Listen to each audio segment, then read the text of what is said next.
You are watching the 2025 NBA Epitome Game Series presented by Law Murray, Power Rankings Project Ringmaster at The Athletic. This is where I pick out one game from each team from the last regular season.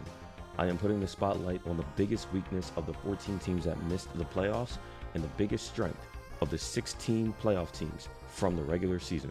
This installment features the Los Angeles Lakers.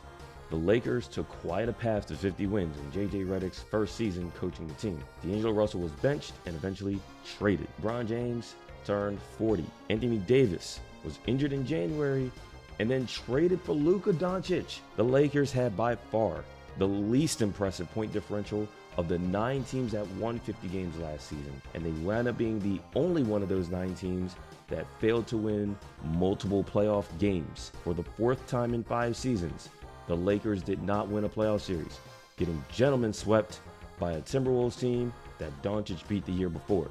The epitome game for Los Angeles came at the end of February against the Timberwolves, the front end of a back-to-back for both teams. The Timberwolves didn't have Julius Randle or Rudy Gobert.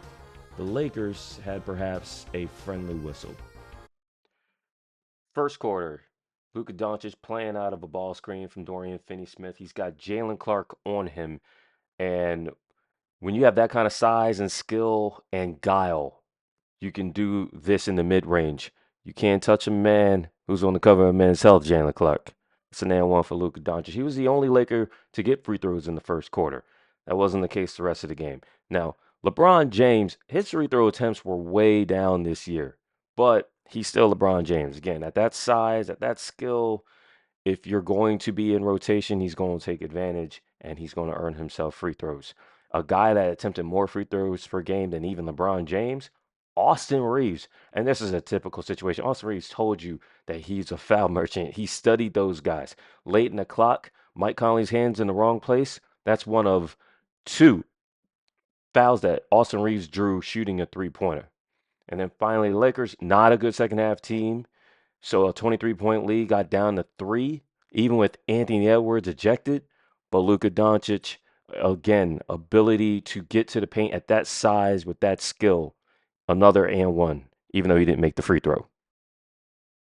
Los Angeles won this game 111-102, outscoring the Timberwolves 32-20 from the free throw line. And that wasn't even a game the Lakers shot well from the line, as they only made 69.6% of their season high 46 attempts. People get defensive about the Lakers and free throws, but the fact is, the Lakers led the league in free throw attempt rate this season after finishing second in each of the previous 2 years, and for the 3rd year in a row, the Lakers led the league in free throw differential, a very important factor for a team that was on the wrong side of every other margin that matters. 2-pointers, 3-pointers, offensive rebounds, and turnovers.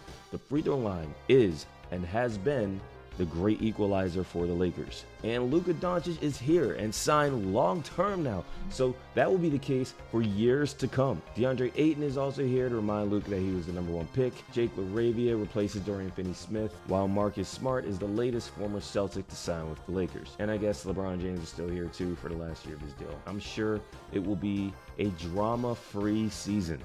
Stay tuned for the next installment of the 2025 NBA Epitome Game Series, featuring the Detroit Pistons.